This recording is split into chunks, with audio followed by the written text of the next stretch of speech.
Hi అండి, అందరికీ నమస్తే. నేను ఒక విషయాన్ని మీతో చెప్పాలనుకుంటున్నానండి. ఇద్దరు పసిపిల్లలు వాళ్ళ తల్లిదండ్రులు ప్రేమించి పెళ్లి చేసుకున్నారు. చేసుకొని కొన్ని రోజులకే వాళ్ళు విడిపోయారు. ఎవరి దారి వాళ్ళు చూసుకున్నారు. కన్న తల్లిదండ్రులే వాళ్ళ దారి వాళ్ళు చూసుకున్నప్పుడు అమ్మమ్మ తాతయ్య, నాయనమ్మ తాతయ్య వాళ్ళకి ఎంతవరకు అవసరం చెప్పండి? వాళ్ళు ఎంతవరకని బాధ్యతగా చూస్తారు? కన్న తల్లిదండ్రులే వదిలేస్తే మిగతా వాళ్ళకి అంత బాధ్యతగా పట్టించుకుంటారంటారా? అసలు కలిసి ఉండలేమని తెలిసినప్పుడు ఇద్దరు పిల్లలకి అంటం ఎందుకండి? ఇప్పుడు ఆ పిల్లల పరిస్థితి ఏంటి?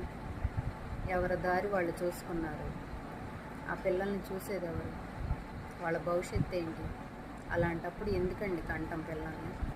కలిసి ఉండలేము అనుకున్నప్పుడు పిల్లల్ని కనకండి.